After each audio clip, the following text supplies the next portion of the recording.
Are you scared to declare an emergency? Well, let's talk to an ATC person about this very thing on this episode of Taking Off.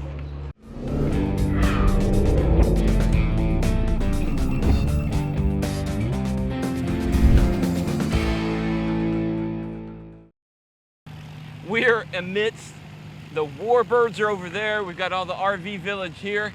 Dean, standing room only at your seminar on in-flight emergencies, but specifically the title is A New Approach to In-Flight Emergencies. What's new? So what's new is I've been doing research about how controllers can best assist during in-flight emergencies. I'm a controller and a flight instructor. It's caused me to do that research, and while that's been my primary focus, as a result, I've picked up a lot of tips in the research about things that pilots can learn from, whether they're interacting with ATC or not. So the forum in part was about how best to interact with ATC during an emergency. In part, whether you're talking to ATC or not, what can you do? All right, as a pilot, give me the top, the top 3, 4, 5 ways that would help me in talking to you. Number one, far and away, is just stay calm. Okay. Number two, perhaps in no particular order, is verbiage straight out of a section in the Airplane Flying Handbook that's only about VFR and the IMC, but I think it's applicable to all emergencies.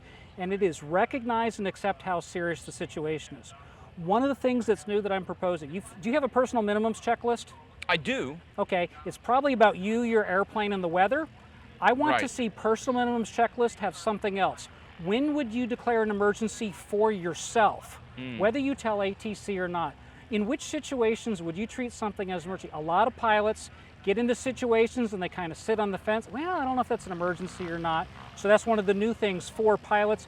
There's an analog I want to present to controllers as well about ways that pilots might tell us they have a problem, and I want us to treat it as an emergency and just be clear about that. But if you can stay calm, recognize the seriousness, and just control pitch and bank, you're almost guaranteed in almost all situations to have the best possible outcome.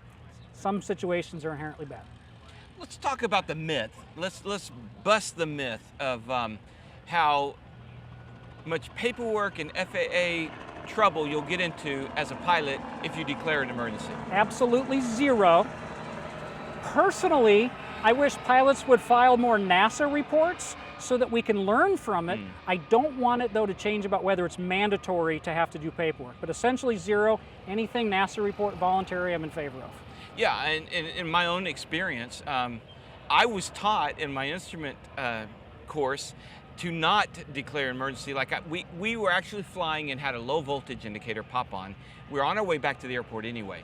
But my instructor, she told me, let the tower know in case we lose radios, but make sure you tell them it's not an emergency.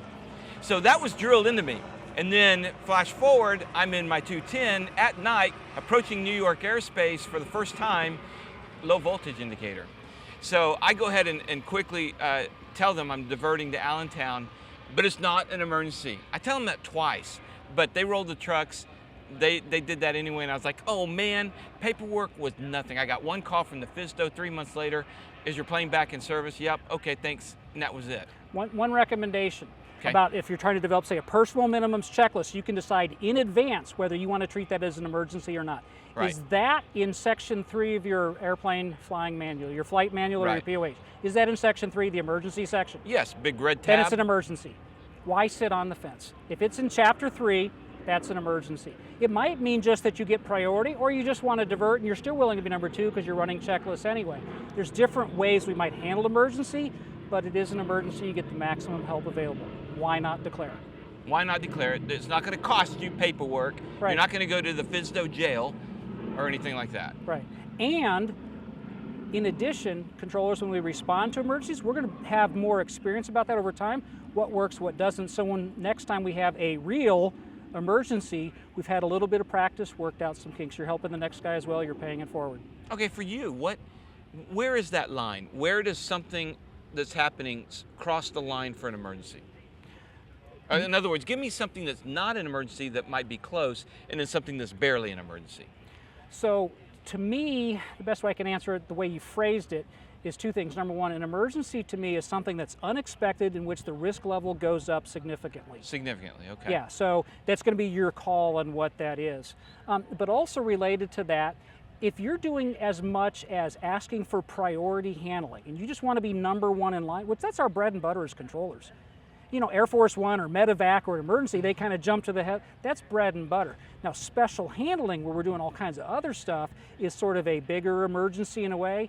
But even just asking for priority is an emergency, and I actually would prefer pilots just to have clarity of mind. Emergency, and the only help I need is priority because I want to land with whatever issue I have. So the pilot should still declare an emergency. Yes. And just say, I just need priority. Yep. Absolutely. Okay. All right, good. Sometimes that's all you need. All right, anything else that pilots need to know from an ATC point of view on handling emergencies? You're going to get a big team in the background. Also, the sooner you tell us about a problem, the better the team's going to be. Most controllers are not pilots, so when you declare, a lot of times just the odds are you're not talking to a pilot-rated controller, which is fine, they make fine controllers, but they're asking me who's pilot-rated or somebody else come and help. It takes me a couple minutes to get in there and get up to speed. If you tell me early that you're getting into VFR and IMC or your engine's starting to run rough, then by the time that the engine fails or you're really hard IMC, you've got a pilot-rated controller who's had a couple minutes to think about it, and you're getting the best possible response, rather than startling somebody, and we get the startle effect too. In the control center, whether it's center or tower or wherever I'm declaring an emergency, is there always going to be a controller who is a pilot? No guarantee. Statistically, just because centers have more people, you're likely to get it. One of the things behind the scenes I'm trying to change is the model for a long time, coming out of an NTSB recommendation, I think 2001, was to have a master list of who's a pilot, who's not, and then try to get them to come and help. That's fine maybe at a tower or something like that, where there's only a small number, you know who's who. At a center, we got 100 of us on duty at any given time. Forget that. I would go beyond the NTSB recommendation. I asked supervisors to make a page throughout the whole facility, all pilot-rated controllers to Area 5 or the Southeast area or whatever, especially the center. Everybody there in the building is smart enough to figure out that means that there's an emergency, and we're going to get multiple people there to, let's say, Area 5 or the Southeast area as soon as possible. It's the same principle, just improved. Okay, so a very general question here. Out of all the controllers in the United States, rough percentage that are pilots?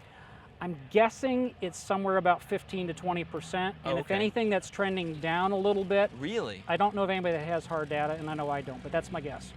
What do we need to do to get the controllers out in the planes? I actually recommend that we don't give controllers pilot training. A Really? lot of it would be slightly irrelevant. It's also going to be costly, to be a little cost conscious for a change of the federal government. Oh, the controllers are making tons of money. I would like to highly recommend, yes, sometimes, I would highly recommend, and I've already done some work on this, developing about a 3, maybe 4 flight syllabus that could go to any flight instructor in the country. Okay. Take a controller up for about 3 or 4 flights with this syllabus that I've designed. So at least they have some familiarity. And they get some familiarity with things as basic as just what the sight lines are like, what some distractions are. Some of them aren't going to like experiencing what a stall is. No. But run a couple of them through it so they understand that a gut spin feeling. test with them? I don't know, I do spin testing, but I love spins, okay? Right. But just basic things, some basic, what is pitch trim? Show them a couple things about the systems and things like that, help them understand that. So I'm not going to go through the specifics of the syllabus here, but I think, plus on the side, it's budget conscious. Run every controller through about 3 flights with a local CFI in that area, plus your breed communication between local CFIs, local ATC. And the reverse, what about getting pilots to visit the control centers? All in favor. It's a little tough with COVID and some of the post 9/11 security restrictions. I know that when COVID, the lockdown happened, they shut any tours and that kind of stuff down. Is it still that way today here at AirVenture 21? Across the country, can you yet go on a tour? That I don't know, and it's probably varying a little bit, and it's going to be different next week maybe. 6 months out from now, probably you generally can if that's where COVID is. Okay. So Dean, are you a center controller? You're a tower controller, or TRACON? I'm Indy Center. I'm also a flight instructor. So even though I'm a center guy, I understand enough principles about what the tower and TRACON colleagues are doing. I can opine in the training I've developed for controllers about things that they can be thinking about, even though I don't always understand every nuance of some of the air traffic stuff they're doing, because we're talking about like flight principles and things like that. All right, cool. Last thoughts, Dean. Last thought, you are still the PIC, it's really on you, ATC, if you're using ATC in an emergency, we are there to help. Primarily, we're there to inform. Occasionally with some of this new training, we might remind you about the kind of things that a CFI might remind you of that pilots typically forget when they're in a stressful situation, but basically you're in charge. And absolutely, if you have a feeling that the controller is rushing you, 110% you have my backing. Tell me to stand by, tell me to unable, tell me to slow down, because controllers can get excited too. Stay calm, the controller should help keep you calm, you're in charge. Perfect, thanks Dean. Thank you.